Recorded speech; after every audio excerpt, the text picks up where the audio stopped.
très difficile. Ça fait des années qu'il est en détention dans un lieu secret. Ça fait des années qu'il est sous le coup de la torture. Ça fait des années qu'il est privé de ses droits, les droits même à la santé, de voir un médecin et de se faire soigner par le médecin de son choix. Ça fait des années qu'il est enfermé dans une cellule totalement fermée, non aérée, avec un bout du mur, et là où il y a le bout du mur qui est totalement en haut, il reçoit des odeurs pestilentielles, parce que derrière la cellule où il est enfermé, il y a les puisards. C'est aussi une forme de torture. Donc les puisards dégagent des odeurs nauséabondes directement dans sa cellule. Donc 24 heures sur 24, il reçoit dans sa cellule des odeurs nauséabondes qui aggravent sa situation, sa respiration. Vous comprenez? Et c'est fait exprès pour qu'il meure à petits coups. Et c'est le SCRIC, les responsables de SCRIC, qui sont les auteurs de ces genres de choses. Et maintenant, la cellule est sous un escalier où il est mis un climatiseur qui travaille pour un bureau qui est mitoyen. Donc, toute la chaleur du climatiseur est aussi renvoyée dans la cellule.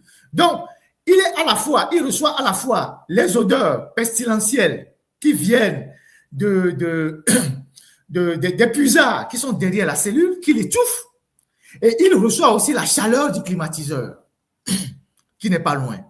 Donc, tout ça, c'est fait pour le tuer à petits coups.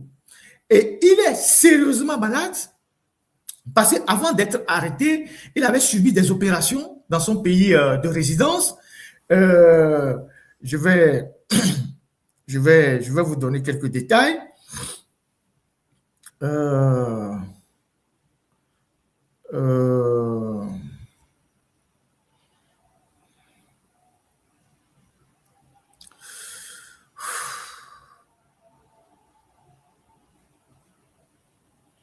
Je vais vous donner quelques détails.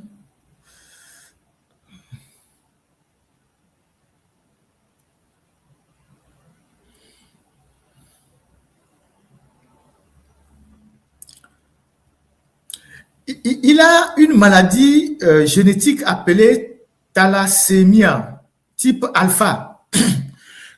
Thalassémie type alpha. Les médecins sauront de quoi il s'agit. Et il a été opéré. Et donc, il doit être consulté régulièrement parce que l'opération a laissé des traces. Et sur le plan hygiénique, il doit faire régulièrement ses toilettes. Alors, on l'empêche de faire régulièrement les toilettes, on l'enferme pendant des heures. Les avocats qui allaient régulièrement pour le voir, les avocats, je ne sais pas ce qui se passe, les avocats n'y vont plus régulièrement, il n'a plus les nouvelles régulières de ses avocats. Il est quand même dans une situation assez préoccupante. Et moi, j'ai le sentiment que on veut en fait, c'est une peine de mort qu'on lui inflige sans être même jugé. On veut le voir mourir à petits coups. Et dès qu'on sentira qu'il n'en peut plus, un matin, on va lui dire, bon, on te libère parce qu'on sait qu'il va aller mourir après. Donc, nous devons faire quelque chose pour ce compatriote-là. Je ne sais pas ce qu'il faut exactement, mais la seule arme que nous avons, c'est de faire du bruit. Hein? Make noise, comme quelqu'un l'a dit. C'est de faire du bruit. Sur tous les panels, d'organiser. Quand on était en Suisse la dernière fois avec nos amis de rupture, Fleurline et comment il s'appelle, Aziz Goma, on a beaucoup parlé du cas Jean-Paul Omolou, de Niakade et tout ça, mais j'estime qu'il faut qu'on fasse beaucoup de bruit parce que le sorcier, c'est quand tu cries sur lui qu'il lâche la proie. On dit, le crime se nourrit du silence. Donc, tant qu'on n'a pas crié sur le criminel, il va toujours continuer par faire les bêtises. Donc, nous avons besoin de remettre le cas Jean-Paul Omolou sur le tapis et de faire toutes les démarches nécessaires pour obtenir sa libération. Et c'est très important. Et ce sont les gens comme Lengbale qui l'ont torturé et plein d'autres personnes qui ont attenté à sa vie, tout ça au SCRIC là-bas. Et il y a même des gens qui ont été sanctionnés au SCRIC là-bas, qui ont été reformés parce qu'ils auraient porté un petit coup de main à Jean-Paul Omolou pour quelques avantages. Et donc, c'est un cas vraiment de séquestration et d'isolation, des pratiques inhumaines. C'est de la torture.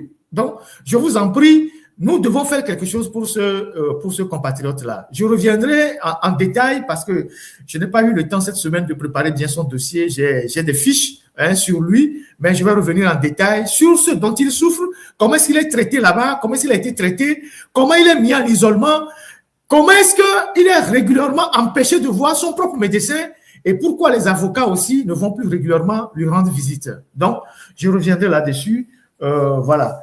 Donc, dans la rubrique des informations, on va terminer par, je pense à sa famille, ses enfants, sa femme. Voilà. On va terminer par un gros litige foncier que l'État, avant de tomber sur les autres sujets, que l'État n'arrive pas à régler. C'est un problème très, très, très, très profond qui remonte depuis la période coloniale.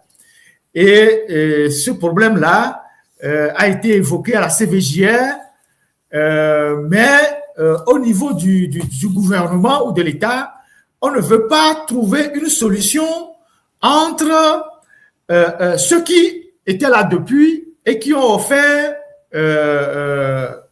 comment appeler ça, qui ont offert, comment vous appelez ça, qui ont accepté que d'autres compatriotes, l'hospitalité, voilà, qui ont offert l'hospitalité à d'autres compatriotes de venir s'installer chez eux pour une période donnée. Je vais parler de la situation de l'Est Mono à Elavagnon.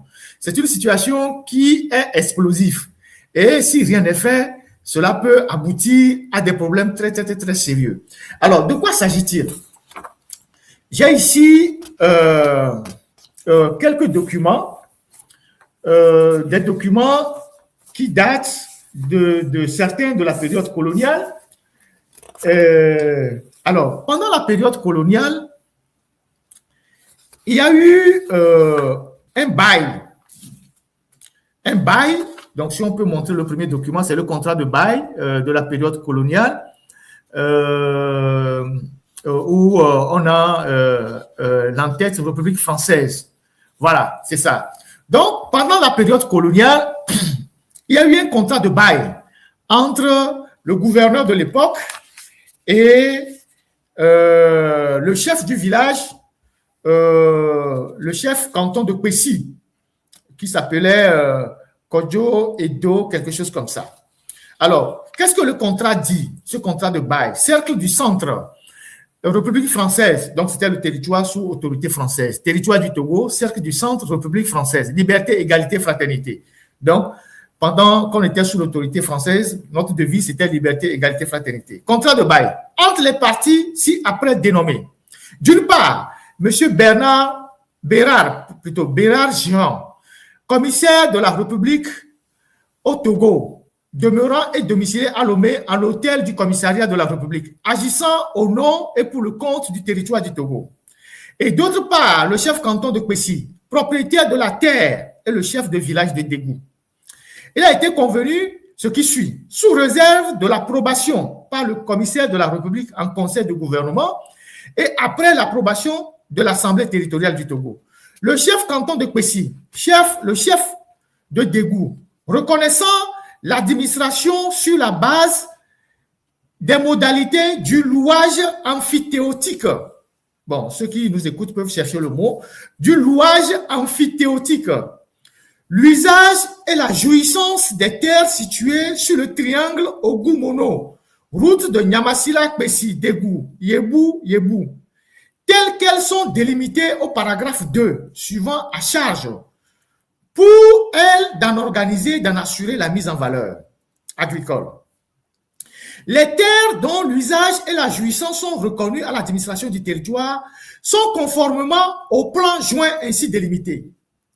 En ce qui concerne les terres situées à l'est de la route Doté-Copé et Lavagnon, par la route Doté-Copé-Lavagnon à l'ouest, au sud par un layon direction plaine est rectiligne tracé jusqu'à Logou et partant d'un point situé sur la route de Doté-Copé à Lavagnon, à 8,35 km du pont de Doté-Copé. Au nord par un layon rectiligne parallèle à la route vers Logou et partant de la limite est et de la réserve forestière du Bas-Ogou, d'un point situé sur cette limite à 2 km 400 de la route vers Logou. À l'est par la partie de la rivière Ogou comprise, entre l'extrémité est de chacun des layons définis aux alinéas B et C ci-dessus. En ce qui concerne les terres situées à l'ouest de la route de Doté-Copé à Lavagnon et à l'est par la route de Doté-Copé Lavagnon, au sud par un layon, tout ça. Au nord, bon, voilà tout le document, je le lis comme ça. À l'ouest par le fleuve, machin, machin. Je lis les conclusions de ce document. Voilà. Le présent, donc ce document qui dit, ce qui est important, je vais vous lire. Dans le périmètre ainsi délimité, l'administration organisera librement la colonisation agricole des terres suivant des principes et les méthodes qui lui paraîtront appropriées sans aucune justification au bailleur. Elle repartira les terres entre les colons. Elle sera seule juge de l'opportunité et du lieu de leur implantation. Elle fixera l'organisation administrative de cette région. Elle pourra y entreprendre tous travaux et constructions qu'elle jugera utiles. Établissement des voies de communication, travaux forestiers et agricoles. Le présent bail est conclu, c'est ce qui est important, pour une durée de 50 ans, qui prendra date à compter du jour de la signature par toutes les parties intéressées. Il sera renouvelable de plein droit par période successive de 20 ans, à moins que le preneur ou le bailleur ne manifeste une intention contraire par l'expédition à l'autre partie d'une lettre de préavis recommandée au moins 6 mois avant l'expiration du délai de la période en cours. Le bail est consenti moyennant une redevance annuelle et symbolique de 1 franc. À l'expiration de ce bail, les chefs sous-signés et ou leurs héritiers recouvriront intégralement les droits coutumiers sur cette région, fait en 3 originaux, dont un destiné à la conservation foncière à Lomé, fait à Lomé le 5 septembre 1956, le commissaire de la République au Togo, Jean Bérard, le chef des villages d'Égou, Kodjo Amégan illettré, donc il a mis son empreinte, le chef du canton de Kwesi, signé Kodjo Edo. Donc,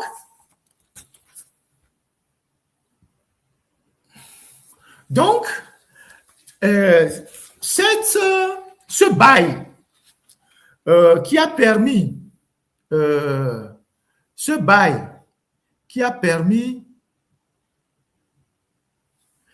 l'installation sur ces terres de certains de nos compatriotes de la région septentrionale est en train d'être aujourd'hui un conflit terrible entre ce qu'on peut appeler là-bas les autochtones et les gens qui ont été accueillis. C'est clair que ceux qui ont été accueillis depuis 50 ans ne peuvent plus retourner chez eux. Mais il faut trouver une solution pour régler ce problème définitivement, pour qu'il y ait une cohésion sociale entre toutes les communautés qui sont dans cette zone-là. Alors, depuis un certain temps, les populations de cette localité, à travers leurs chefs, sont en train de faire des démarches pour signifier aux autorités la fin de ce bail et trouver les moyens pour régler les problèmes. Mais il se fait que toutes les démarches qui sont en train d'entamer sont d'abord au mois de juillet, la collectivité TT, identité coutumière de Kwesi, Badjovi de Togodo, Kwesi et Lavagnon, préfecture de l'Est Mono. Ils ont écrit au président de la République, Faure Gnassingbé, réclamation de notre domaine de Badjovi, Togodo et Lavagnon, Est Mono. Excellence, Monsieur le Président de la République, en tant que le premier magistrat du pays, du pays et fils de feu Gnassingbé et Adema, nous avons l'honneur de porter à votre connaissance que le domaine Badrovi, appelé Togodo de Elavagnon S. Mono, domaine appelé actuellement la Faune, y compris la préfecture et ses environs, que feu président Eyadema aurait exploité à Elavagnon durant son règne est une des propriétés de la collectivité Tété, héritier de notre ancêtre Tété, Tenteto, dit Chayo. Donc, quand ces terres ont été données pour l'exploitation à nos frères qui sont venus de la région septentrionale parce qu'ils n'ont pas suffisamment de terres chez eux, donc ils ont besoin de terres pour vivre. Et Adema en a profité pour prendre une partie pour en faire sa propre ferme et une faune. Donc, il a pris ça, hein, il a pris ça comme voilà. Et alors que c'est un bail qui a été concédé à ces populations-là. Et Adema, lui, vient, il prend une grande partie, il en fait une faune et une ferme agricole. Et Ford vient maintenant, il vient mettre les bornes dans les domaines. Alors qu'il n'a pas acheté les terres, ce sont pas des terres qui sont achetées, il vient mettre les bornes pour dire que domaine privé des Adema, personne ne doit rentrer dedans. Donc, les terres que la ferme des Adema, qui est à Elavagnon, sur laquelle il y a la ferme de Elavagnon et la faune, n'appartient pas au Gnassingbé. C'est une terre qui a été mise à la disposition des populations allogènes par le colon à des fins d'exploitation agricole. Donc, Eyadema, lui, vient, il prend une partie, il en fait une faune, il élève les animaux sauvages là-bas, et il fait de l'agriculture, et il bloque ces terres-là. Donc, les populations de ces localités ont écrit à Fort Gnassingbé en lui rappelant que cette terre dans laquelle Eyadema a installé sa ferme fait partie du contrat de bail de la zone B de l'Est de Mono, conformément au test subséquent et relatif signé entre l'État togolais et la collectivité Kwesi le 18 juin 1960. Pourquoi le 18 juin 1960? Parce que quand Sylvanus a pris le pouvoir en 1960, Sylvanus a prolongé, a signé de nouveau une nouvelle disposition pour, voilà, vous allez voir, Sylvanus, 18 juin 1960, je suis en train de chercher ce document de Sylvanus, a prolongé le bail pour les populations de cette localité pour les 50 prochaines années. Et ça a été signé par le président Sylvanus Olympio. Voilà. Décret numéro 6060 PM, donc tout ça, portant approbation du contrat bail de l'Est Mono, vu la loi 60 du 23 avril 1960 modifiant l'organisation institutionnelle de la République togolaise, vu le décret du 13 mars 1926 portant réorganisation du domaine machin, article 1er, est approuvé le contrat de bail intervenu en République du Togo et intervenu entre la République du Togo et les collectivités des cantons de Kwesi, Djama, portant sur la zone B de l'Est Mono, telle qu'elle est délimitée aux 10 actes, moyennant le prix annuel et symbolique de 1 franc symbolique. Article 2. Le présent décret sera enregistré et publié au journal officiel de la République togolaise. Lomé, le 18 juin 1960, le Premier ministre signé Sylvanus Olympio. Ampliation, le directeur du cabinet du Premier ministre signé Dr Trémou. Voilà. Donc, ça, c'est le document que Sylvanus a signé en 1960. Donc, aujourd'hui, il y a une espèce de tension dans cette localité entre ceux qui ont accepté d'accueillir nos compatriotes qui viennent de la région septentrionale à des fins d'exploitation agricole de leurs terres, d'une part, et de l'autre part, un problème entre les autochtones et les Gnassingbé qui ont bloqué une partie des terres et en ont fait leur propriété privée, alors qu'ils n'en ont jamais acheté chez personne. Donc, ils ont fait toutes les démarches, ils sont allés déposer des dossiers auprès du préfet de Lavagnon. Le préfet les a renvoyés en les insultant. Et ils ont écrit plusieurs fois à Fort Gnassingbé. Fort n'a pas réagi, mais de temps en temps, Fort prend son hélicoptère et il va un week-end à Lavagnon. Il vit là-bas tranquillement dans la nature, il mange les viandes de brousse, alors que les terres sur lesquelles il est là-bas ne lui appartiennent pas. Donc, il y a ce dossier de Kwesi là qui traîne et que nos confrères de Liberté avaient déjà aussi consacré une parution ou plusieurs parutions. Et donc, ce problème est là. Donc, il y a des problèmes partout comme ça sur l'ensemble du territoire qui risquent demain de compromettre la paix sociale et la cohésion entre les différentes communautés qui peuplent notre territoire. Et c'est parce que justement, les dirigeants sont des protagonistes qui n'arrivent pas à régler les problèmes. Parce que ce problème aurait peut-être trouvé une solution si les Nyasingbe ne se sont pas accaparés d'une partie des terres dans cette localité-là en transformant ça en une ferme ou en une faune. Donc, voilà pourquoi on dit les dirigeants doivent déclarer leurs biens et doivent être à distance de certains problèmes pour pouvoir avoir la possibilité de trancher ces problèmes-là lorsque ces problèmes remontent à la surface.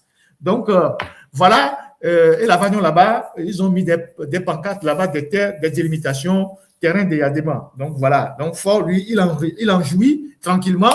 Je ne suis même pas sûr que ses propres frères en jouissent. C'est peut-être lui seul qui jouit de tout ça. Donc, les peuples de Kwesi, là, ils sont vent debout pour réclamer leur terrain. Merci. Ça, c'est la première partie. Ça nous a pris un peu de temps, 1 heure de ce live-là. On a 2 sujets qui restent. Le sujet de l'OTR qui sera en dernier. Je sais pourquoi je l'ai mis en dernier. Et donc, on va aborder le sujet concernant moi-même mes propres soucis. Alors, je vous avais dit la dernière fois que j'ai reçu pas mal d'alertes par rapport à ma sécurité, à mon lieu de résidence. Et que on va passer une vidéo de Thomas Dietrich, mon confrère, et puis après, je ferai des commentaires. Merci à la technique. Le président togolais Faure Gnassingbé traque un journaliste jusqu'en France. Ce journaliste, ce n'est pas n'importe qui. C'est le plus célèbre du Togo.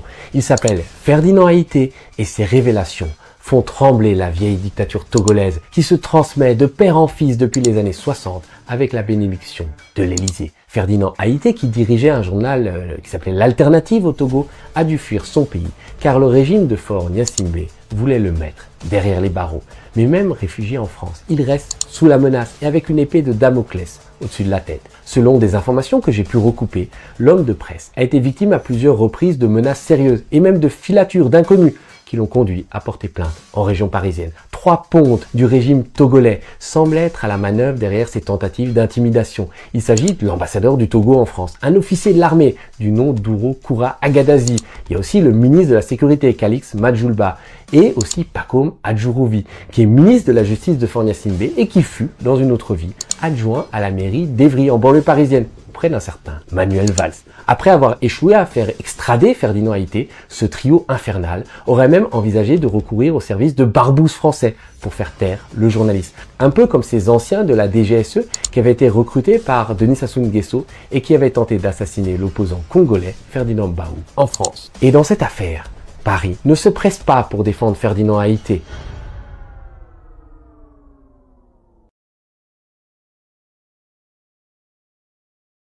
Cette vidéo, cette capsule qui a fait le tour. Beaucoup de gens m'ont appelé. Je vous dis merci infiniment pour le soutien. Effectivement, cette semaine, j'ai dû faire des démarches pour rencontrer les services compétents. Quand je parle des services compétents, vous imaginez ce que c'est. Il y a eu des plaintes qui ont été déposées, des mails courantes, plaintes qui ont été déposées, mais il y a aussi certains services compétents qui suivent cette affaire de très près parce que nous sommes en France, on est sur le territoire français et je suis journaliste. Donc, vouloir attenter à la vie d'un journaliste sur le territoire français, je ne sais pas si ceux qui ont eu cette funeste idée-là imaginent un peu la gravité de ce qu'ils veulent faire ou ce qu'ils projettent faire. Au départ, c'était une question d'extradition. Lorsque nos amis, nos frères du M66 ont lancé des manifestations à Lomé. Donc, Adjourouvi est venu plusieurs fois ici en France avec son ami Franck Bédi, qui a d'ailleurs disparu depuis, pour demander aux Français d'extrader un certain nombre d'activistes, y compris moi-même, qu'ils ont mis dans le lot d'activistes au lieu de journalistes. Et un refus leur a été opposé. Ils ont cherché par d'autres moyens, ils ont senti que c'était impossible. À partir de cet instant-là, ils se sont dit, alors, puisqu'ils continuent de de faire des choses, de nous embêter, de faire des lives. C'est lui qu'on écoute le plus dans le pays aujourd'hui et tout ça. Il fait des révélations qui nous mettent en difficulté. On peut utiliser d'autres méthodes pour l'atteindre. Je vous rappelle, entre parenthèses, que ils connaissent mon adresse puisqu'ils m'ont envoyé un huissier, donc ils savent là où j'habite. Et donc, depuis un certain temps, ils font un peu de la filature pour voir mes mouvements, quand est-ce que je sors, où est-ce que je vais et tout ça. Alors que, bon, moi, tout ce que je trouve d'anormal, je le remonte aux services qui sont en contact avec moi. D'ailleurs, je suis accompagné de plusieurs organisations ici, qui sont des organisations de presse assez puissantes, qui ont des entrées partout, qui sont au courant. Je suis dans un programme d'intégration des journalistes en exil ici, de plusieurs nationalités. On a des Égyptiens, des Haïtiens, des Iraniens, des Syriens, des Afghans. On est plein dans des programmes comme ça où on travaille tous les jours, chacun, on partage nos expériences. Nous sommes souvent invités dans des grands événements pour des prises de parole, que ce soit à la Sorbonne, au Collège de France. Dans les grands événements, on est toujours sollicité pour partager nos expériences, parfois pour donner notre expertise. Donc, les organisations sont là, sont au courant. Et je suis quand même, en toute modestie, il y a 2 ans, prix mondial de la liberté de presse, avec le CPJ, avec des entrées aussi partout aux États-Unis. Et donc, toutes ces organisations-là, dès que je trouve des anomalies, je les alerte. Mais en même temps, j'alerte les services de sécurité du pays où je réside pour que on puisse avoir un œil sur ce que des gens qui ne supportent pas la contradiction veulent venir faire sur le territoire français. Alors, je sais qu'au niveau de l'ambassade ici, il y a des choses qui se trament et tout ça, je suis au courant. À Lomé, je sais que le ministre de la Sécurité aussi est très actif dans ces histoires-là. Lui, qui a passé toute sa vie, une grande partie de sa vie en France, et en tant que, je ne sais pas, consul d'abord, je ne sais pas quoi, et puis ambassadeur, il connaît bien les rouages, les réseaux de barbouzes, et puisque c'est lui qui traite aussi avec les Israéliens qui font la sécurité numérique au Togo, c'est lui qui gère tout ça, donc il connaît tout ça. C'est pas un enfant de cœur. C'est vrai que quand on le voit physiquement, on voit son visage, il a l'air d'être quelqu'un de sympa, mais c'est quelqu'un de très froid, très froid, et quelqu'un qui accepte d'aller travailler dans un gouvernement après l'assassinat de son propre frère. Son propre frère, dont les conditions d'assassinat n'ont jamais été éclaircies, parce que les 2 procès qui ont été organisés au Togo, notamment première instance et en cour d'appel, la justice ne nous a jamais démontré que c'est Félix Katanga qui a éliminé Madjulba. Madjulba lui-même, paix à son âme, qui n'était pas aussi un garçon, un enfant de cœur. Je parle de celui qui est décédé. Rien ne justifie son assassinat, mais c'était pas aussi un enfant de cœur. Vous le savez, parce que déjà dans les événements de Soudou, le 5 mai 92, son nom est revenu largement comme faisant partie du commando qui ont tiré sur Gilkis Olympio qui a entraîné la mort des gens comme les Atidépé, tout ça. Et ce n'est pas pour ça qu'on ne doit pas chercher la vérité sur sa mort, sur son assassinat. Et donc, tout le monde comprend, même le plus idiot du village, en suivant ces procès-là, c'est que la justice n'arrive pas à déterminer qui a assassiné ce monsieur. Mais son frère doit savoir, parce qu'il est ministre de la Sécurité, il a accès à des informations sensibles. Il doit savoir que l'assassinat de son frère vient certainement de quelque part. Mais comme si rien n'était, il rentre au pays, il devient ministre, et c'est lui qui, depuis le Togo, au lieu de traquer les bandits, les voleurs qui sont dans les quartiers, qui dérangent les gens, les accidents de route et tout ça, au lieu de régler les problèmes, il réfléchit à porter atteinte à l'intégrité d'un journaliste sur le territoire français parce que le journaliste les dérange. Donc, son cas, je l'ai suffisamment souligné aux services compétents ici. Le cas de Adjourouvi, lui, c'est un phénomène. Hein, c'est quelqu'un qui est d'une irresponsabilité notoire. Si on devait faire une enquête de moralité avant de nommer des ministres au Togo, lui là, il ne serait jamais ministre. Même il n'aurait jamais même été avocat en France. Je ne vais pas rentrer dans les détails hein, des bêtises hein, en privé qu'il fait et tout ça. C'est pas des gens responsables. C'est des gens... Et je comprends pourquoi c'est au Togo qu'on peut nommer des gens comme ça ministre. Il a hérité d'un ministère, il est avocat de formation, et il possède la nationalité française, il a été avocat en France, il sait ce que c'est que comploter pour tuer quelqu'un. Il a été avocat en France, au barreau d'Evry. Il a été adjoint au maire. Il sait ce que c'est que comploter pour tuer quelqu'un. Et lui aussi, il bombe le torse et il dit oui, celui-là, on doit le neutraliser.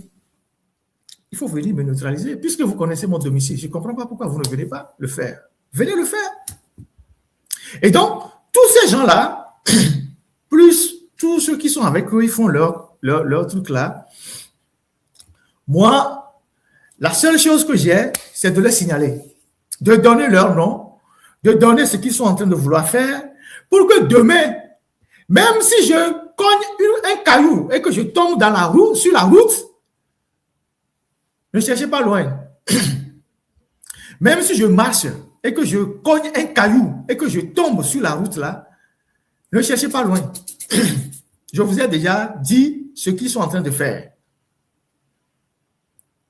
Moi, j'ai rien à foutre, je suis tranquille, mais la seule arme que j'ai, c'est d'informer les organisations qui sont des organisations partenaires à moi en tant que journaliste et qui je sais que ce sont des organisations très puissantes, c'est d'informer les services de sécurité du pays où je me trouve et c'est de leur dire voilà les indices que j'ai, voilà les individus qui sont impliqués dans telles actions.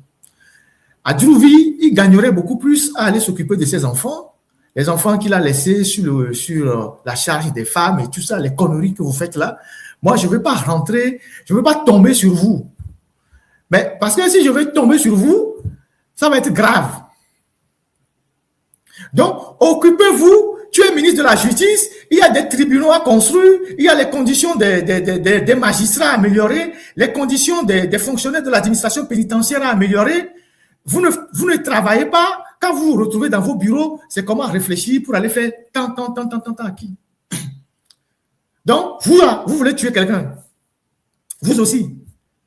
Donc, moi, tout ce que je peux faire, je l'ai fait. Et ceux qui me connaissent, ils savent que j'ai des principes. Je suis quelqu'un de très organisé. Et il y a des choses que je ne fais pas.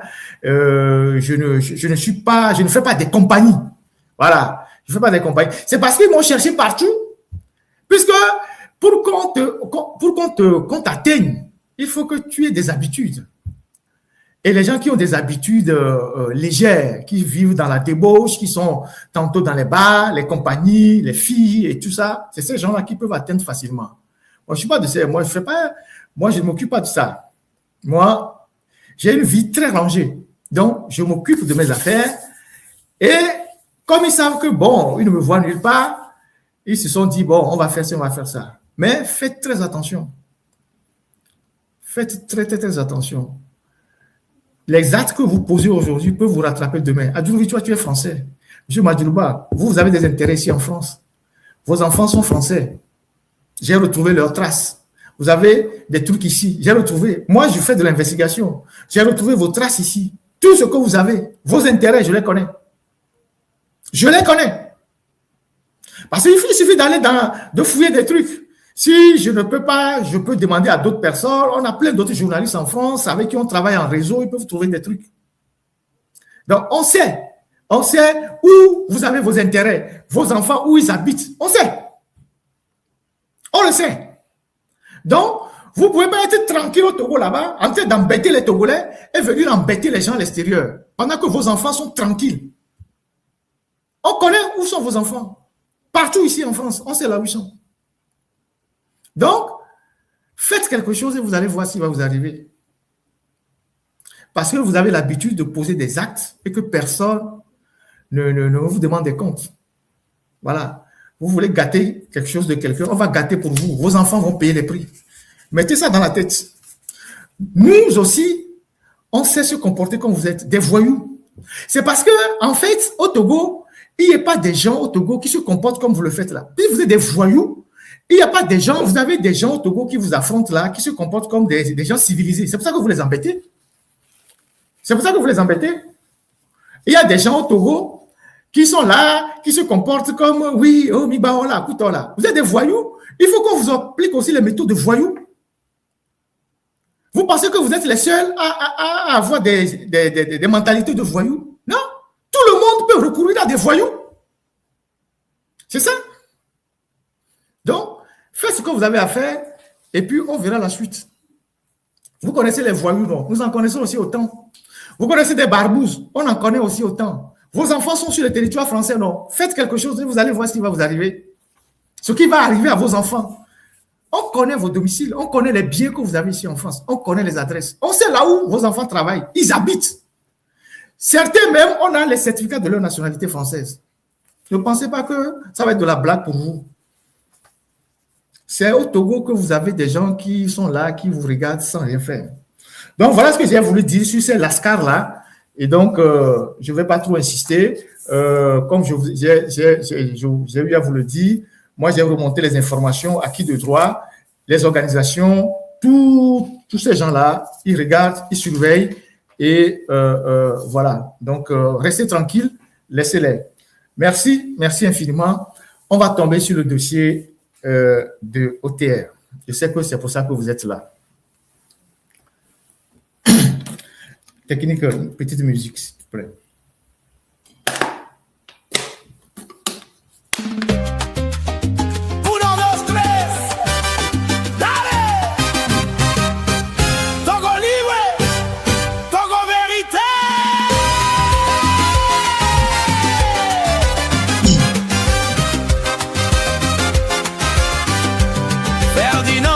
Sa plume, il ouvre les dossiers, ce qu'on a enterré sous les années de peur, et les millions détournés, les marchés truqués, il sort tout à la lumière, il brise le mensonge et l'erreur.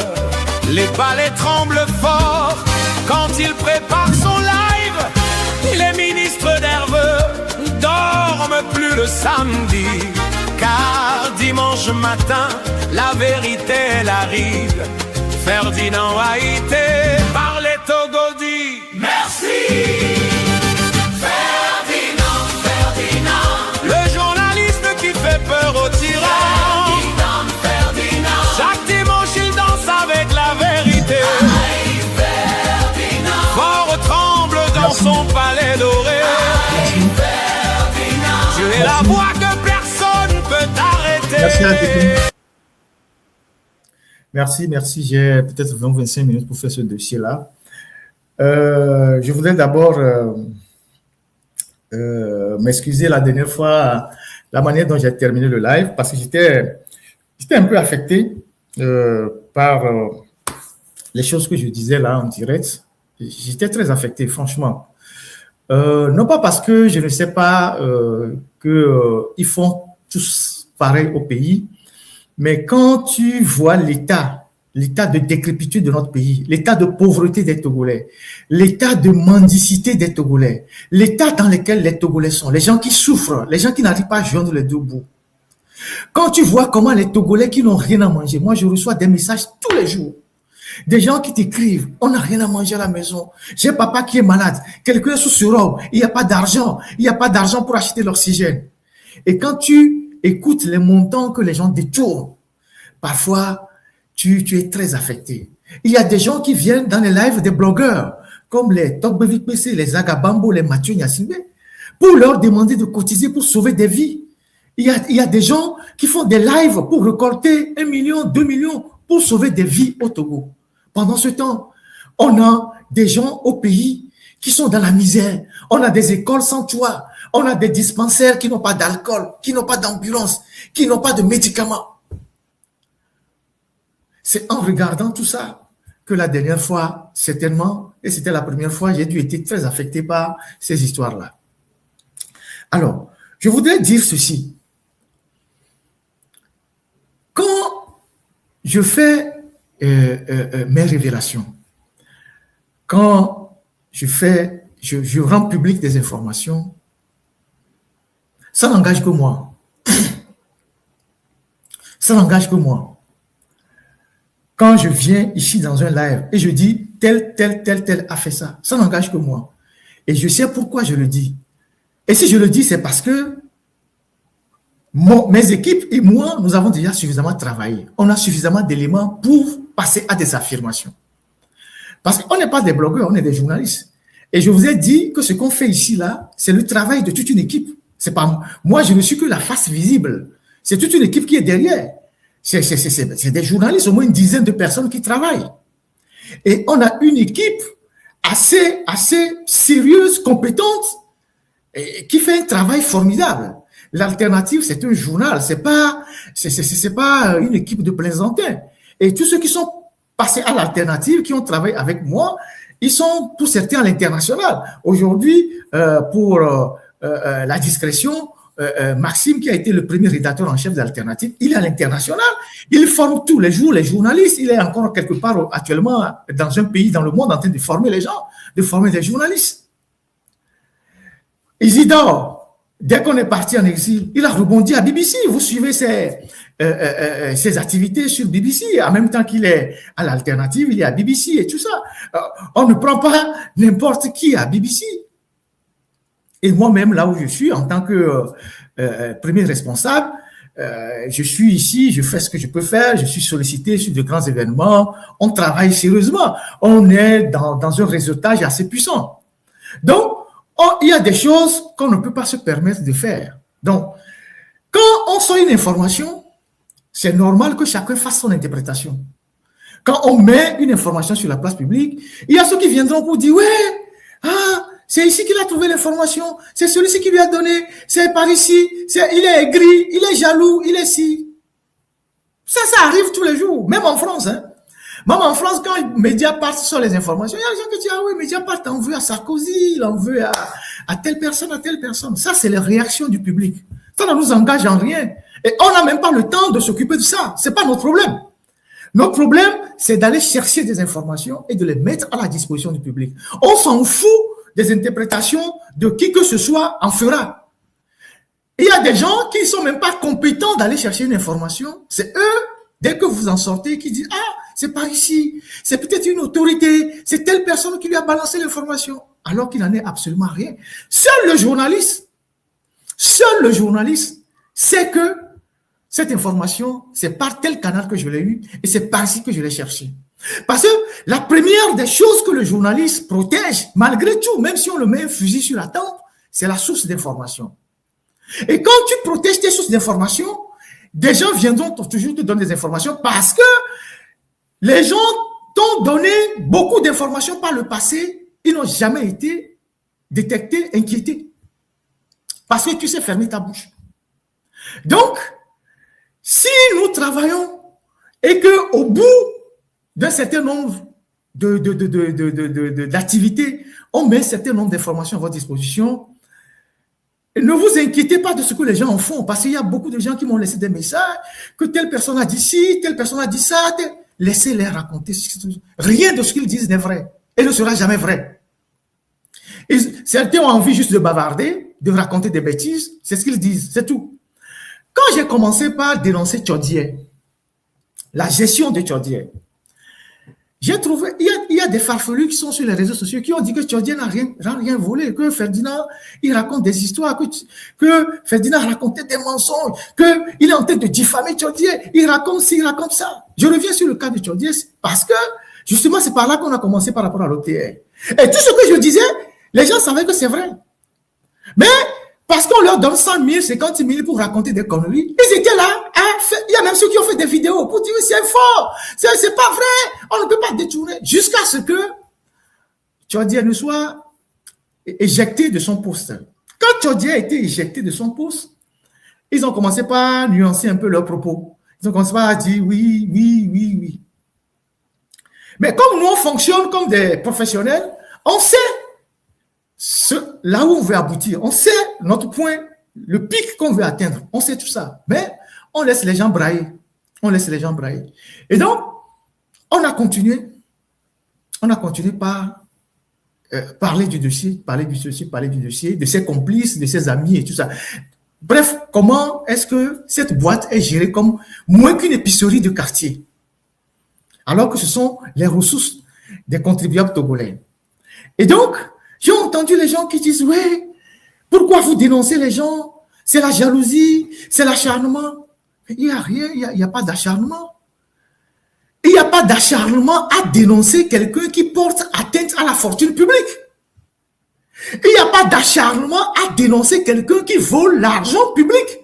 L'argent qui doit servir à construire les écoles, les dispensaires, à faire des routes, à donner des bourses aux étudiants.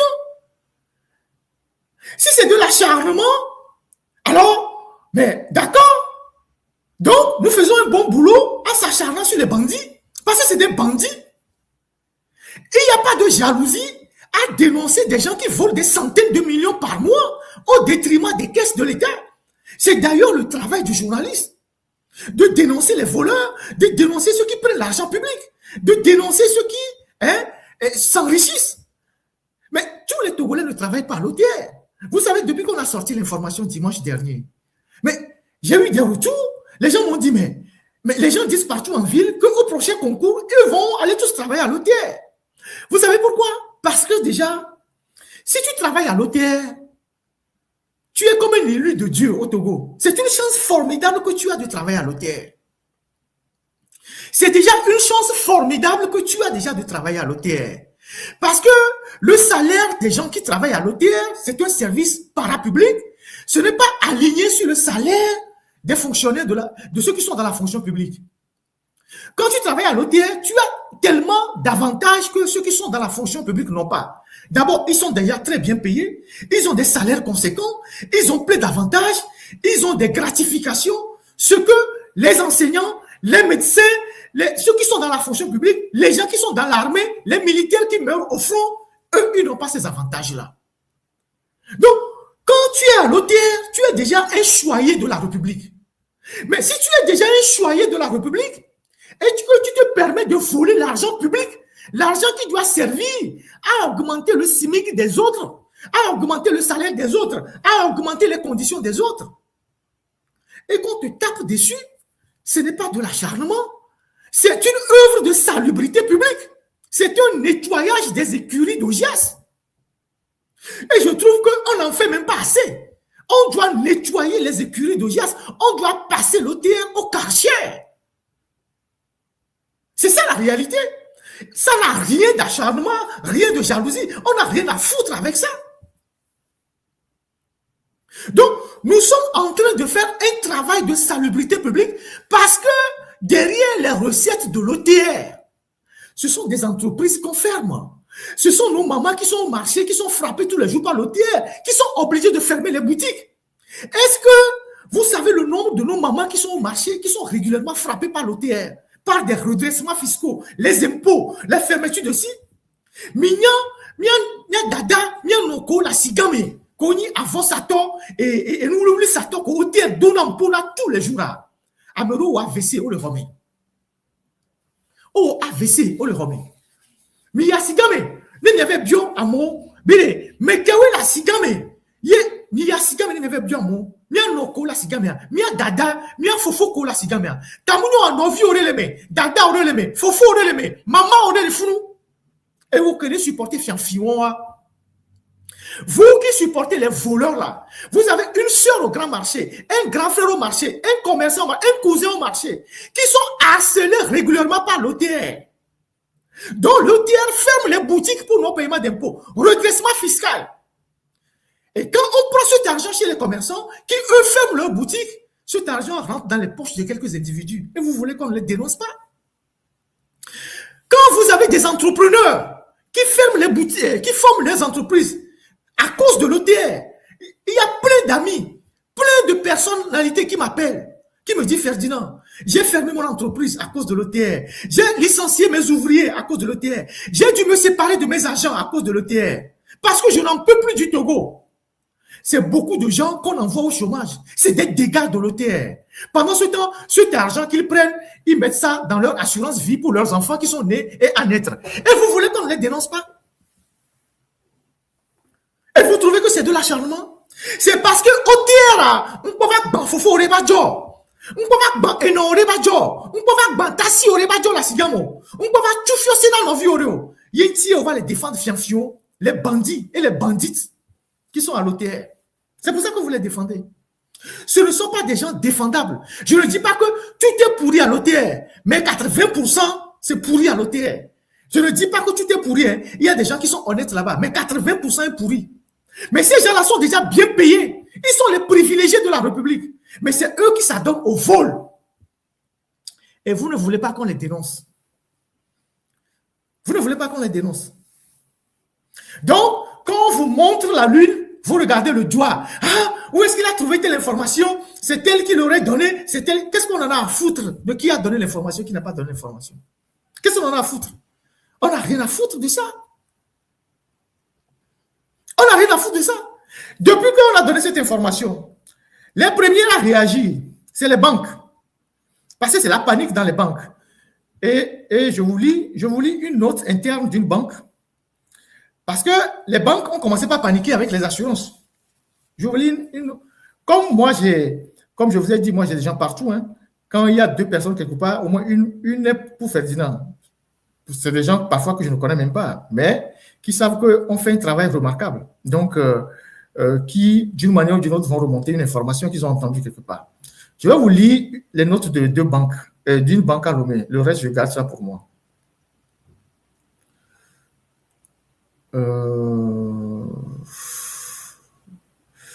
Pourquoi je ne retrouve pas? Merde. Il faut que je retrouve ces notes-là. Un instant. Voilà. Donc, il y a une première note. Une première note d'une banque. Chères collaboratrices et chers collaborateurs, à la suite de la diffusion ce jour du flash conformité numéro 2 2026 par la division du capital humain, je souhaite insister sur l'importance de la confidentialité dans notre métier. La confidentialité n'est pas une simple règle administrative.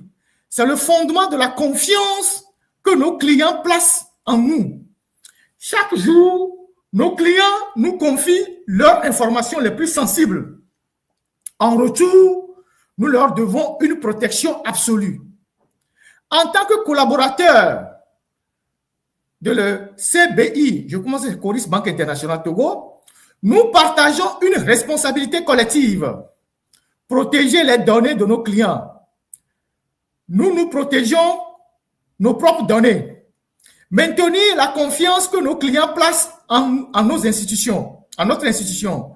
Respecter les lois qui régissent notre secteur. Préserver la réputation de CBI Togo. Les violations de confidentialité ne sont pas des erreurs mineures. Elles peuvent avoir des conséquences graves. Pour vous personnellement, donc ceux qui, selon la banque, met en garde, ils rappellent les principes, la banque, et puis met en garde maintenant les employés. Pour vous personnellement, sanctions disciplinaires pouvant aller jusqu'au licenciement, poursuites judiciaires et responsabilité civile, dommages à votre réputation professionnelle. Pour notre institution, perte de confiance des clients, sanctions réglementaires des autorités, dommages à notre réputation, à notre crédibilité. Pour nos clients, préjudice direct causé par